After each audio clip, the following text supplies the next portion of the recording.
মানে এই এত বড় একটা খামার তৈরি করার পরও মুরগির খামারটাতে মুরগি পালকের কোনো লাভ হলো না, অর্থাৎ খামারির কোনো লাভ হলো না। প্রথম বা দ্বিতীয় চালানেই অনেক পরিমাণে ক্ষতির সম্মুখীন হয়েছে সে। তো কী জন্য এই ক্ষতিটা তার হলো, তো এই বিষয়ে আজকের এই ভিডিওটা।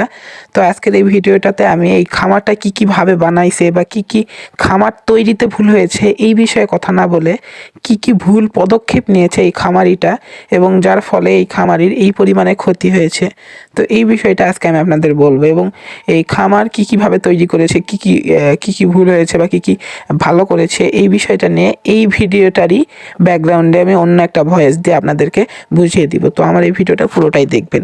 তো ভূমিকা টুমিকা না করে আমি আপনাদেরকে সর্বপ্রথম পয়েন্টে চলে যাই।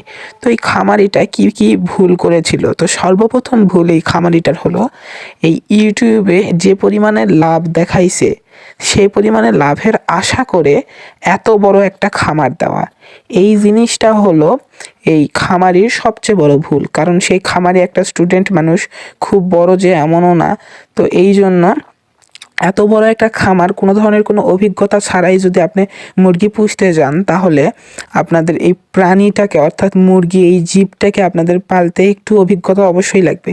তো যেহেতু এই ভাইয়াটার অভিজ্ঞতা ছিল না, সেহেতু তিনি এই মুরগির খামারটিতে কোনো লাভ করতে পারেননি।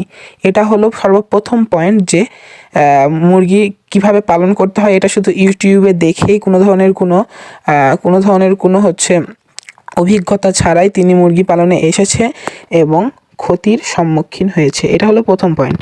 এবং দ্বিতীয় পয়েন্ট, যে তিনি এই মুরগি পালনের সময় শুধু কাঠের উপর মুরগি পালন করেছে, কোনো ধরনের তুষ বা এই ধরনের কাঠের গুঁড়া এগুলো দিয়ে তিনি মুরগি পালন করেননি। তো তিনি ডাইরেক্ট এই নিচে দেখতেই পাচ্ছেন আপনারা, কাঠের উপর তিনি মুরগি পালন করেছেন। এবং কাঠের উপর মুরগি পালন করার ফলে এই মলটা মুরগিরা বেশ পরিমাণে খাওয়ার জন্য মুরগিদের বেশিরভাগ মুরগিরই অসুস্থ হয়ে পড়েছিল।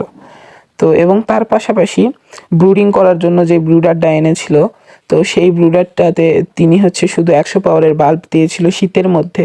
তো এটা তার 2 নাম্বার মাইনাস পয়েন্ট, যেই কারণে মুরগি পালনে তিনি ক্ষতিগ্রস্ত হয়েছিলেন।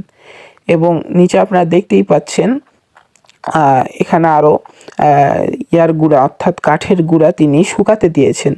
তো ইনশাল্লাহ এর পরের চালান থেকে অর্থাৎ পরে মুরগি তোলা থেকে আমি আপনাদেরকে পুরো ভিডিওটা এক্সপ্লেনভাবে সুন্দর করে আপনাদেরকে দেখিয়ে দিব কীভাবে তিনি তার ভুল থেকে শিক্ষা নিয়ে আবার নতুন করে মুরগি পালনে এসেছেন। তো ইনশাল্লাহ এই ভিডিওটা আপনাদের আসবে। এবং আপনাদেরকে আমি আরেকটা ক্ষতির পয়েন্ট বলি, যেই ভুলটা তিনি করেছেন, যে